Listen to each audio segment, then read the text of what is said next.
Marwari media आप देख रहे हैं। आज है 23 जुलाई 2025 बुधवार का दिन, हिंदू तिथि सावन माह की चतुर्दशी। नजर डालेंगे आज की बड़ी खबरों पर। शुरुआत करेंगे देश की बड़ी खबर के साथ। बड़ी खबर, उपराष्ट्रपति जगदीप धनखड़ का मंगलवार को राष्ट्रपति द्रौपदी मुर्मू ने इस्तीफा मंजूर कर लिया है। यह जानकारी राज्यसभा में पीठासीन घनश्याम तिवारी ने दी। जगदीप धनखड़ कल सदन की कार्यवाही में भी शामिल नहीं हुए।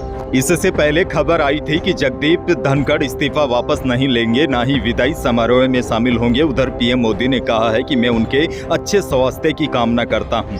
आपको बता दें, देश के 14वें उपराष्ट्रपति जगदीप धनखड़ ने 21 जुलाई की रात अचानक अपने पद से इस्तीफा दे दिया था। 74 साल के धनखड़ का कार्यकाल 10 अगस्त 2027 तक का था। आगे बढ़ेंगे, देश की एक और बड़ी खबर, भारतीय सेना की रक्षा क्षमताओं को और मजबूती मिली है। अमेरिका से बोइंग AAH-64E अपाचे अटैक हेलीकॉप्टरों का पहला जत्था कल भारत को सौंप दिया है। इन अत्याधुनिक युद्धक हेलीकॉप्टरों को राजस्थान के जोधपुर में तैनात किया जाएगा, जो भारतीय सेना की सामरिक शक्ति को नई ऊंचाइयों तक ले जाएगा। इस उपलब्धि को रक्षा क्षेत्र में एक और मील का पत्थर माना जा रहा है, क्योंकि यह हेलीकॉप्टर सेना को युद्ध क्षेत्र में अभूतपूर्व ताकत और सटीकता प्रदान करेंगे।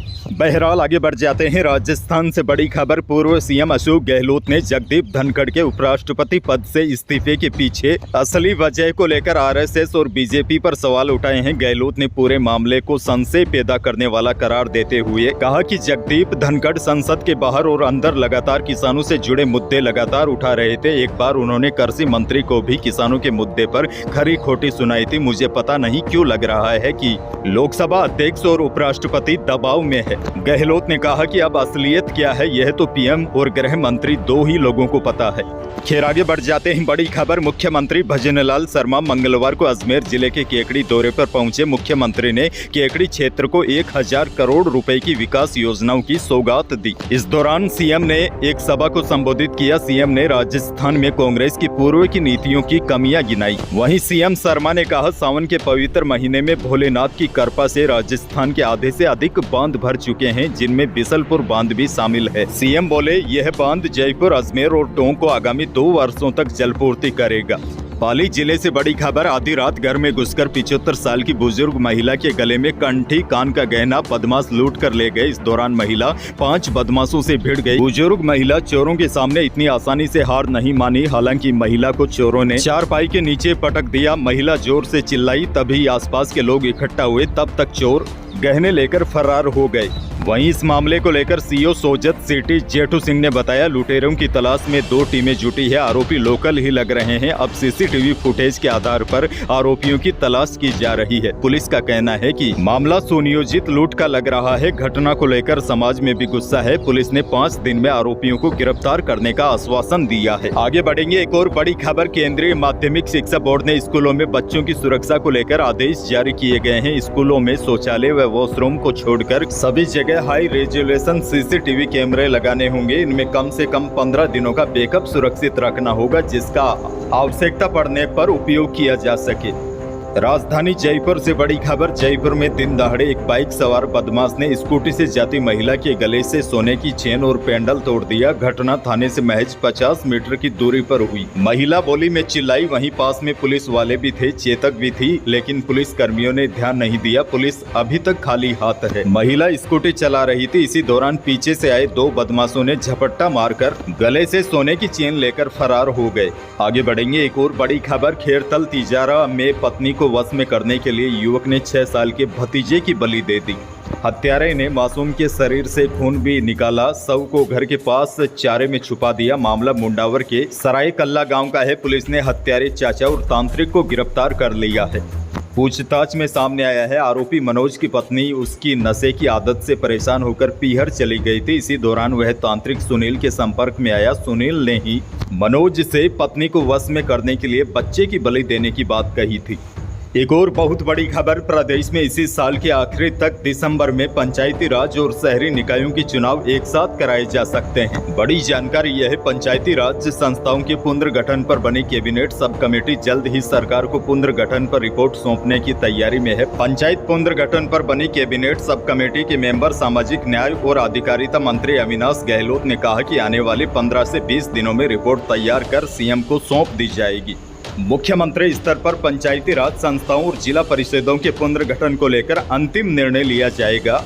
अविनाश गहलोत ने कहा, यदि सब कुछ योजना के अनुसार हुआ तो दिसंबर तक प्रदेश में पंचायतों और नगर निकायों के चुनाव एक साथ कराए जा सकते हैं। नागौर से बड़ी खबर। नागौर एसपी नारायण टोगस की सोमवार को तबादले के बाद हुई विदाई समारोह पर सियासत गर्मा गई है। नागौर सांसद हनुमान बेनीवाल ने सोशल मीडिया एक्स पर पोस्ट करते हुए कहा कि एक तरफ डीजे बजाने वाले लोगों पर चालान करके डीजे बंद करने की बात पुलिस करती है, दूसरी तरफ भाजपा नेताओं के इशारों पर एसपी खुद डीजे पकड़ता है, तो फिर एसपी की विदाई पर डीजे पर प्रतिबंध कहां गया।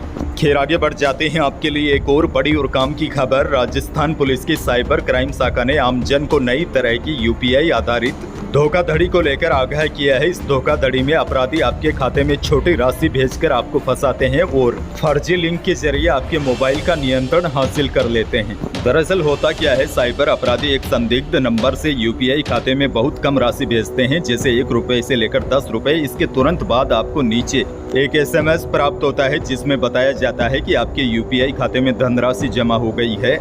SMS में यूपीआई बैलेंस चेक करने के लिए एक लिंक भी दिया होता है और जैसे ही कोई व्यक्ति लिंक पर क्लिक करता है तो उस लिंक में छिपी एक APK फाइल आपके फोन में डाउनलोड हो जाती है। यह APK फाइल आपके मोबाइल का पूरा नियंत्रण साइबर अपराधी को दे देती है। अब देखिए, आपके लिए बड़ी जानकारी ये है, यदि आपको अनजान नंबर से पैसे आने का संदेश मिलता है तो पहले तो अपने बैंक से सीधे संपर्क करें या फिर अपने यूपीआई ऐप में जाकर, जैसे गूगल पे या फोन पे में जाकर मैन्युअल रूप से बैलेंस चेक करें। SMS में दिए गए लिंक का उपयोग कभी न करें। दरअसल साइबर अपराधी हमेशा नए तरीके खोजते हैं, सावधानी ही ऐसे धोखेबाजों से बचा सकती है। अच्छा, बड़ी खबर ये भी देखिए, प्रधानमंत्री किसान सम्मान निधि योजना के तहत आर्थिक मदद लेने वाले किसानों को भी केंद्र सरकार ने चेतावनी जारी की है। कृषि और किसान कल्याण मंत्रालय ने किसानों को सोशल मीडिया और अन्य प्लेटफॉर्म पर फैल रहे फर्जी मैसेज और लिंक से सावधान रहने को कहा है। कृषि मंत्रालय ने बताया कि पीएम किसान योजना के नाम पर ठग सोशल मीडिया, व्हाट्सएप और SMS के जरिए फर्जी मैसेज भेजते हैं। यह मैसेज किसानों को अतिरिक्त पैसे, बोनस या तुरंत किस्त का वादा करते हैं। कई बार तो ये ठग आधार नंबर, बैंक खाता डिटेल्स या OTP तक मांग लेते हैं। ऐसे में आपके खाते से रुपए निकालकर ठगी की जा सकती है। यानी कि अनजान नंबरों से मैसेज के साथ कोई लिंक आए तो उस पर क्लिक ना करें, वरना आप भी ठगी के शिकार हो सकते हैं। वैसे पीएम किसान योजना की 20वीं किस्त को लेकर कोई अपडेट आती है तो मैं आपको समय समय पर देता रहूंगा। बाकी आपको अनजान नंबरों से आए लिंक पर क्लिक नहीं करना है। अच्छा, बड़ी खबर ये भी देखिए, डीडवाना शहर में आवारा कुत्तों का आतंक लगातार बढ़ता जा रहा है। ये कुत्ते आए दिन भड़क रहे हैं और लोगों पर हमले कर उन्हें घायल कर रहे हैं। पिछले 2-3 दिनों में ही डीडवाना शहर में आवारा कुत्ते ने 2 दर्जन लोगों पर हमला कर उन्हें घायल कर दिया। अच्छा, बड़ी जानकारी आपको यहाँ पर यह भी दे दूं, बारिश के समय अक्सर डॉग बाइट यानी कि कुत्ते के काटने की घटनाएं बढ़ जाती हैं, क्योंकि ऐसे मौसम में कुत्ते ज्यादा आक्रामक हो जाते हैं, जिसके कारण डॉग बाइट के केस बढ़ जाते हैं। बारिश के समय कुत्तों से दूर रहे, उनके साथ छेड़खानी न करें, बच्चों और बुजुर्गों को भी कुत्तों से दूर रखें।